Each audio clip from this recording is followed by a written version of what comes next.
Dear students, elasticity का ये third lecture है जिसमें हमारा आज आपका डिस्कशन होगा कि पॉइजन रेशियो क्या होता है और पॉइजन रेशियो की वैल्यू जो इनकम्प्रेसिबल सॉलिड होते हैं उनके लिए मैक्सिमम वैल्यू होती है 0.5 या 1/2 होती है। कैसे आती है वो सारा इस वीडियो में आप सीखने वाले हो। तो देखिए, पहले ये फिगर देख लीजिए, फिर पॉइजन रेशियो को हम डील करते हैं। ये हमारे पास एक रॉड है, ठीक है। उस रॉड का जो डायमीटर हमारे पास डी है, कैपिटल डी, और जैसे इस रॉड को हम लोग क्या करते हैं, स्ट्रेस करते हैं बाई अप्लाइंग अ फोर्स। यहां मैंने फोर्स अप्लाई किया तो इसका डायमीटर क्या हो गया, चेंज हो गया, डायमीटर चेंज हो गया। एक्चुअली में जैसे ये मार्कर है, इस मार्कर का अपना खुद का डायमीटर है। जब इसको फोर्स अप्लाई करके क्या करेंगे, स्ट्रेच करेंगे, तो इसके डायमीटर में चेंज आ जाता है। डायमीटर में चेंज आ रहा है और लेंथ में चेंज आ रहा है, मतलब दो चीजों में स्ट्रेन आ रहा है। उन दो चीजों को जिनमें स्ट्रेन आ रहा है क्या कहते हैं, उन्हीं का रेशियो होता है पॉइजन रेशियो। तो हेडिंग लगाते हैं पॉइजन रेशियो। हेडिंग क्या है, पॉइजन रेशियो। तो पॉइजन रेशियो को डिफाइन ऐसे किया जाता है, द रेशियो ऑफ, क्या लिखते हैं, the ratio of lateral strain.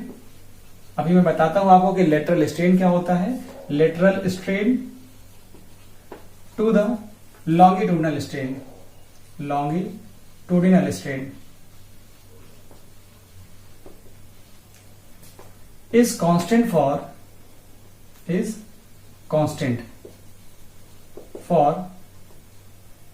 material of the body, is constant for material of the body, and this constant is known as, this constant is called, क्या बोलते हैं इस कांस्टेंट को, पॉइजन रेशियो। इसको बोलते हैं Poisson ratio. This constant is known as Poisson ratio. तो Poisson ratio को आप कैसे लिखते हो, जरा देखिए। पॉइजन रेशियो हमारे पास ये आता है, पॉइजन रेशियो। इसको मैं लिखता हूं सिग्मा से। कैसे लिखता हूं, सिग्मा से। तो सिग्मा इक्वल टू हो गया हमारे पास lateral strain,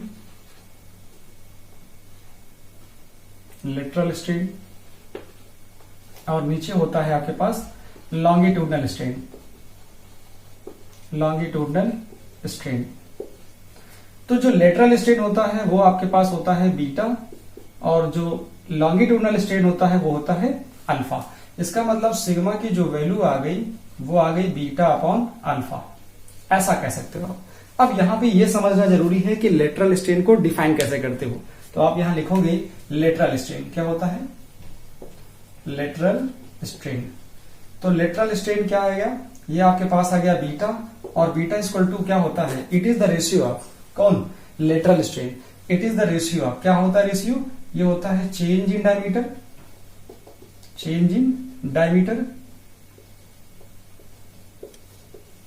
to the original diameter, ये आ जाता है। तो मैं इसको लिखता हूं डेल्टा डी बाई डी। अब ये डेल्टा डी कैसे निकालोगे, देखिए ओरिजिनल डायमीटर तो आपके पास कितना है, ये आपके पास कैपिटल डी है, और ये कौन सा डायमीटर है, जब आप फोर्स लगा के खींचते हो, जब रॉड पे क्या करते हो, ये आपके पास एक रॉड है, क्या है, ये रॉड है आपके पास। इस रॉड पे आप, इस रॉड का डायमीटर एक्चुअली में दे दिया गया है, कितना दे दिया गया है, कैपिटल डी। लेकिन जैसे ही रॉड पे आप फोर्स लगा करके, ये कहीं से पर्टिकुलर जगह से फिक्स है, अब आप इस पे फोर्स लगाओगे तो इसका क्या चेंज होगा, एक तो लेंथ चेंज होगी और इसका डायमीटर भी चेंज होगा। क्योंकि अभी पहले क्या होगा, पहले इसका डायमीटर ज्यादा होगा। अभी जब आप स्ट्रेस करोगे, जब फोर्स लगा के स्ट्रेस करेंगे तो क्या होगा, इसका डायमीटर चेंज होगा। अभी इसका शेप ऐसा था, बाद में शेप ऐसा हो गया, ठीक है। तो यहाँ पे देखो आपको दिख रहा है कि बड़ा मोटा सा दिख रहा है, यहाँ पे क्या हो गया, पतला हो गया। क्यों, क्योंकि इसका डायमीटर चेंज हो चुका है, क्योंकि आपने फोर्स अप्लाई कर दिया है। तो यहाँ पे क्या आता है, ये आ जाता है। और कैसे निकालोगे delta D, change in diameter कैसे निकालोगे, ओरिजिनल डायमीटर माइनस ये जो डायमीटर आया है, दोनों का डिफरेंस होगा। अब देखिए यहां पर ये फाइनल डायमीटर है, ये ओरिजिनल डायमीटर है, ठीक है। ये इनिशियल डायमीटर, ये फाइनल डायमीटर है। हम अगर चेंज निकालते हैं, क्या निकालते हैं, चेंज निकालते हैं, तो चेंज हमारा क्या आ रहा है, जरा देखो, चेंज हमारा यहाँ क्या आ जाएगा, ये ज्यादा है और ये कम, तो यहाँ पे जो हमारा चेंज होगा नेगेटिव आएगा। अब नेगेटिव चेंज को दिखाने के लिए क्या करते हैं हम अपने फॉर्मूले में माइनस लगा लेंगे, लेकिन अभी नहीं लगा रहे हैं। समझाएंगे आपको कि माइनस कब लगाना है। अभी तो आपने निकाल दिया है चेंज इन डायमीटर, डायमीटर में कितना चेंज आया है।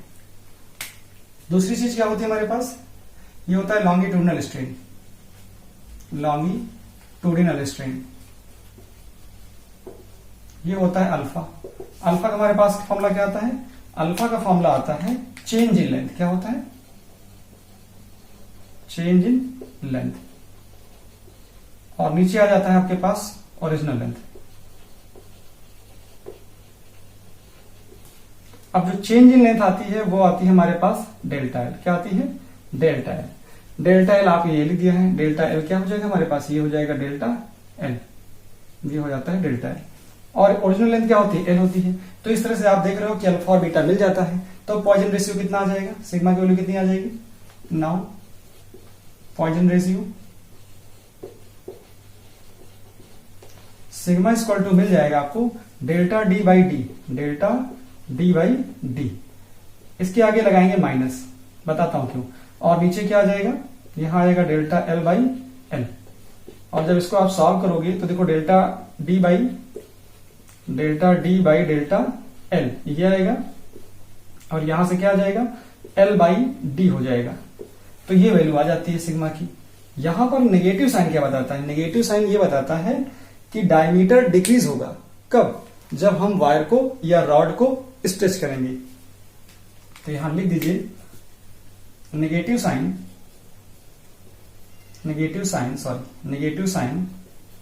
shows that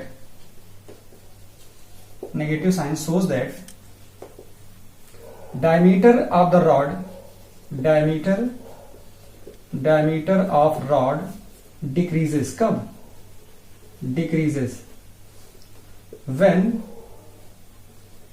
wire या rod is stretched। क्या हो जाएगा, स्ट्रेच कर दिया जाए। तो रॉड को क्या किया जाए, फोर्स लगा के स्ट्रेच कर लिया जाएगा। उस कंडीशन पे जो हमारे पास, सॉरी इसको गिरना था अभी, ये क्या हो जाएगा, यहां से ये डायमीटर क्या हो जाएगा, डिक्रीज कर जाएगा। अब आपको समझना है कि इससे रिलेटेड पॉइंट्स क्या होते हैं। देखिए इसकी थ्योरेटिकल वैल्यू भी होती है, इसकी प्रैक्टिकल वैल्यू भी होती है। तो क्या वैल्यू होती है जरा उसको नोट कर लिया जाए। तो यहां पे मैं नोट करा देता हूं। देखिए जो ये हमारे पास पॉइजन रेशियो आ रहा है, ये दो स्ट्रेन का रेशियो है। क्या है, दो स्ट्रेन का रेशियो है। यहां लिखा जाएगा कि पॉइजन रेशियो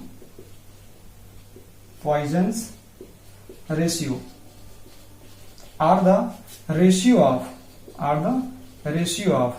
टू स्ट्रेन्स। इसका मतलब क्या होगा कि दो स्ट्रेन का रेशियो है, इसका मतलब एक नंबर होगा, ये कट जाएगा, कोई ना कोई नंबर आ जाएगा। तो क्या होगा, are ratio of two strains, that is it is a number. ये क्या हो गया, इट इज अ नंबर। और जो नंबर होता है तो उस नंबर की ना कोई यूनिट होती है ना कोई डायमेंशन होता है। तो क्या हो जाएगा, Poisson ratio is a unitless and dimensionless quantity होती है। क्या होती है, Poisson ratio is a unitless and dimensionless quantity है। डायमेंशनलेस क्वांटिटी हो गई। तो ये ऐसी क्वांटिटी है जिसका ना कोई डायमेंशन होता है ना कोई यूनिट होती है, क्योंकि ये एक नंबर होता है। क्या होता है, it is a number, it is a pure number. जो नंबर होता है, नंबर की कोई यूनिट और कोई डायमेंशन नहीं होता है। अच्छा, सिग्मा की जो वैल्यू होती है, प्रैक्टिकल वैल्यू क्या होती है, थ्योरेटिकल वैल्यू क्या होती है, तो मैं लिख दे रहा हूं। थ्योरेटिकल वैल्यू क्या होती है, इसकी जो थ्योरेटिकल वैल्यू है वो कितनी होती है, थ्योरेटिकल वैल्यू सिग्मा की कितनी होती है, सिग्मा की थ्योरेटिकल वैल्यू होती है, एक सिग्मा की प्रैक्टिकल वैल्यू होती है। ठीक है, प्रैक्टिकल वैल्यू क्या होती है, प्रैक्टिकल वैल्यू ऑफ सिग्मा। जो थ्योरेटिकल वैल्यू है वो माइनस से लेकर के 0.5 तक है। क्या है, ये होती है सिग्मा की वैल्यू। सिग्मा की वैल्यू क्या होती है, फ्रॉम -1 to 0.5 होती है। क्या होती है, सिग्मा की वैल्यू -1 से लेकर के 0.5 तक होती है। और जो प्रैक्टिकल वैल्यू होती है उसमें नेगेटिव पॉसिबल ही नहीं है। इसका मतलब ये होती है 0 से लेकर के कहां तक, ये होती है 0 to 0.5, ये 0 से 0.5 तक होती है। और जो थ्योरेटिकल वैल्यू है वो -1 से लेकर के क्या होती है 0.5 तक होती है। लेकिन जो मोस्ट ऑफ द सॉलिड होते हैं उनके लिए जो सिग्मा की वैल्यू है वो कितनी होती है। For most of the solid लिख देता हूं मैं यहां पे, for most of the solid, most of the solid, जो मोस्ट ऑफ द सॉलिड होते हैं उनके लिए सिग्मा की वैल्यू क्या होती है। For most of the solid value of sigma, value of sigma lies from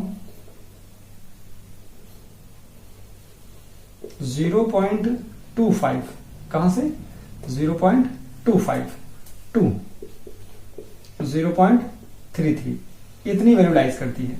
कहां से कहां, 0.25 से लेकर के 0.33 तक लाइज करती है। अब इसके बाद हम समझेंगे कि पॉइजन रेशियो की जो वैल्यू होती है इनकम्प्रेसिबल सॉलिड के लिए वो 0.5 आती कैसे है, या सिग्मा की वैल्यू 1/2 कैसे आती है फॉर इनकम्प्रेसिबल सॉलिड। तो इसको नोट कर लीजिए, स्क्रीनशॉट लीजिए, फिर हम बात करते हैं इनकम्प्रेसिबल सॉलिड के लिए पॉइजन रेशियो की वैल्यू 1/2 कैसे आती है।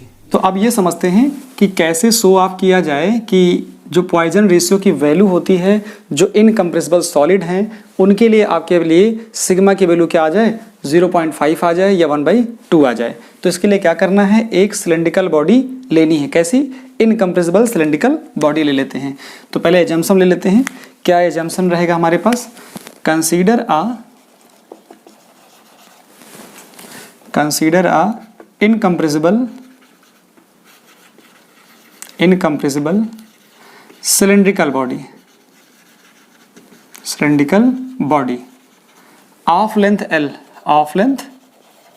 L, ये हमारे पास एक सिलेंड्रिकल बॉडी है। कैसी है, एक रॉड है, रॉड ऑफ लेंथ L है हमारे पास, of length L।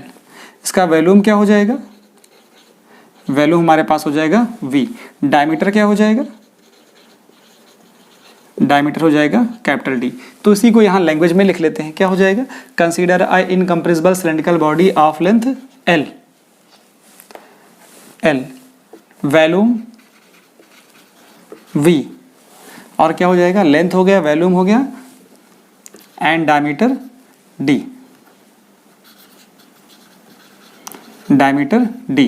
which is incompressible under applied stress। जब आप इस पे स्ट्रेस लगाते हो तो ये कैसी बॉडी रहती है, इनकम्प्रेसिबल रहती है। इनकम्प्रेसिबल का मतलब है उसके वैल्यू में कोई चेंज ना हो, ऐसी बॉडी है ये हमारे पास इनकम्प्रेसिबल बॉडी है, इनकम्प्रेसिबल सॉलिड बॉडी हो गई है। तो यहाँ से क्या हो जाएगा, अगर मैं लिखना चाहूँ कि इस सिलेंड्रिकल बॉडी का वैल्यूम कितना होगा तो कैसे लिखूंगा मैं, वैल्यूम ऑफ सिलेंड्रिकल बॉडी। तो सिलेंड्रिकल बॉडी का जो वैल्यूम होता है वो होता है πr² होता है। ठीक है, अब r को मैं अगर d में चेंज कर दूं तो क्या आ जाएगा, यहाँ लिखा जाता है सिंस यहाँ से d = होता है 2r, तो r की वैल्यू क्या हो जाएगी, r की वैल्यू हो जाएगी d/2। यहाँ पुट कर दिए तो वैल्यूम क्या हो जाएगा, ये हो जाएगा पाई, यहाँ आ जाएगा d², यहाँ आ जाएगा 4d² h आ जाएगा। अब यहाँ h की जगह पे क्या है, जो h है वही तो क्या है, l है, या h और l क्या है, सेम है। तो यहाँ से ये मिल जाएगा आपको, ये लिखा जा सकता है v = π/4, ये हो जाएगा d² l आ जाएगा। अब क्या कर लीजिए, यहाँ से इसको डिफ्रेंशिएट कर लीजिए, differentiating both side by product rule. इसको और इसके बीच में क्या लगा देंगे, प्रोडक्ट रूल लगा देंगे, u और v मेथड से कर लेंगे। तो क्या लिखेंगे, डिफ्रेंशिएटिंग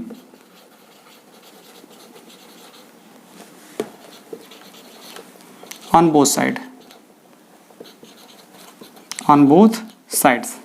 क्या हो जाएगा, v का करेंगे कितना हो जाएगा, v का हो जाएगा dv, π/4 बाहर कर देंगे, और देखिए d² को रोक लेंगे।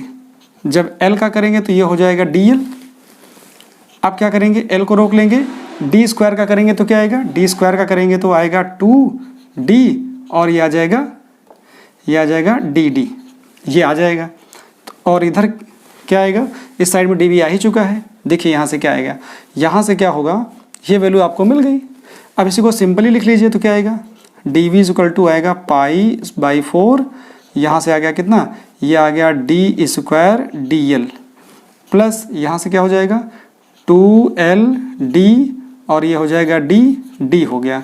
ठीक है, अब आपको एक चीज़ पता है, क्या पता है, फॉर परफेक्टली इनकम्प्रेसिबल बॉडी क्या हो जाएगा, फॉर परफेक्टली इनकम्प्रेसिबल हमारे पास कैसी इनकम्प्रेसिबल सिलेंड्रिकल बॉडी है। इनकम्प्रेसिबल सिलेंड्रिकल बॉडी क्या होगा, cylindrical body, there is no change in volume, there is no change in volume. भाई हमने तो कहा है कि इनकम्प्रेसिबल है, इसका मतलब वॉल्यूम में चेंज नहीं होगा बॉडी के, तो there is no change in volume. इसका मतलब क्या आया, इसका मतलब ये आया कि डी वी इक्वल टू क्या होगा, 0 होगा। जरा यहाँ अप्लाई कर दीजिए तो क्या आएगा, तो ये हो गया कितना, ये इक्वेशन फर्स्ट हो गई, ये इक्वेशन हमारे पास सेकंड हो जाती है। तो क्या हो जाएगा, यूजिंग फर्स्ट एंड सेकंड क्या मिल गया, 0 इज इक्वल टू, यहाँ से क्या मिल जाएगा, ये आ जाएगा पाई बाई 4, यहाँ से आपको मिल जाता है D square d l plus 2l d, और ये आ जाएगा कितना, डी डी आ गया। अब क्या हो सकता है, इसको मल्टीप्लाई कर देंगे तो रियलिटी में ये वैल्यू मिल जाएगी कितना, d square d l plus 2l d, और यहाँ से आ जाएगा d d is equal to 0। अब क्या करना है, इसको डी से डिवाइड कर दीजिए, इसको डी से डिवाइड कर दीजिए तो क्या आ जाएगा, डिवाइड बाई डी, तो डी से डिवाइड करोगे तो क्या आएगा, ये आ जाएगा डी डी एल आ जाएगा, प्लस यहाँ से डी कैंसिल हो जाएगा तो ये आ जाएगा 2l, और ये हो जाएगा डी डी हो जाएगा इज इक्वल टू 0 हो गया। अच्छा, इसको और सिंपली कर सकते हो, सिंप्लीफाई करिए तो क्या आ जाएगा, इसको d d l is equal to ले सकते हो -2, क्या आ जाएगा, -2 आ जाएगा। और उधर ले जाओगे कितना आ जाएगा जाके, देखिए क्या आ जाएगा, -1/2 आ गया। यहाँ वैल्यू पुट करते हो कितना आएगा, 2l, और ये आ जाएगा डी डी आ गया। यहाँ से l इसके नीचे कर लीजिए तो क्या मिलेगा आपको, और d इसके नीचे कर लीजिए तो यहाँ से मिलेगा dl/l, ठीक है, dl/l आ गया। और यहाँ से क्या आ जाएगा जाके, -2, और इसकी जगह पे क्या आ जाएगा, देखिए -2 को ऐसे रहने दीजिए, यहाँ पे आएगा माइनस, ये आ जाएगा डी डी बाई डी कर लीजिए ऐसे, डी इधर चला गया और एल इधर आ गया, तो ये डी डी बाई डी आ गया और डी एल बाई एल आ गया। तो यहाँ से आप देखिए कि इस चीज़ को बोलते हो आप लॉन्गिट्यूडनल स्ट्रेन, तो यहाँ लिख सकता हूँ मैं, क्या आ जाएगा, ये आ जाएगा लॉन्गिट्यूडनल स्ट्रेन, ये आ गया लॉन्गिट्यूडनल स्ट्रेन। और इधर से कितना आ जाएगा, ये आ जाएगा 2, ये आ जाएगा लेटरल स्ट्रेन, लेटरल स्ट्रेन। अब क्या करो, दोनों डिवाइड कर लो तो क्या आ जाएगा, इसको इधर कर लोगे तो 1/2 आ जाएगा, उधर जाएगा तो क्या आएगा, लेटरल स्ट्रेन, और इसके नीचे आ जाएगा लॉन्गिट्यूडनल स्ट्रेन, लॉन्गिट्यूडनल स्ट्रेन आ जाता है। क्लियर है। अभी देखो इस चीज़ को क्या बोलते हो आप, यही तो होता है सिग्मा। इसका मतलब जो इनकम्प्रेसिबल सॉलिड हैं उनके लिए सिग्मा की वैल्यू क्या आती है, इसका मतलब पॉइजन रेशियो क्या आ गया, जो पॉइजन्स रेशियो है सिग्मा इज इक्वल टू 1/2 किसके लिए आया है, फॉर इनकम्प्रेसिबल सॉलिड के लिए आया है। किसके लिए आया है, फॉर इनकम्प्रेसिबल सॉलिड के लिए ये होती है वैल्यू। किसके लिए, फॉर इनकम्प्रेसिबल सॉलिड के लिए सिग्मा इक्वल टू 1/2 होता है, या इसको ऐसा भी ले सकते हो, क्या हो सकता है, या सिग्मा इक्वल टू हो सकता है 0.5, इतना ले सकते हो। इसलिए बोला जाता है कि जो मोस्ट ऑफ द सॉलिड होते हैं उनके लिए जो सिग्मा की वैल्यू होती है 0.25 से लेकर के 0.33 के बीच में लाइज करती है। होपफुली आपको ये अच्छे से समझ में आ गया होगा। स्क्रीन को पॉज करिए, नोट डाउन कीजिए।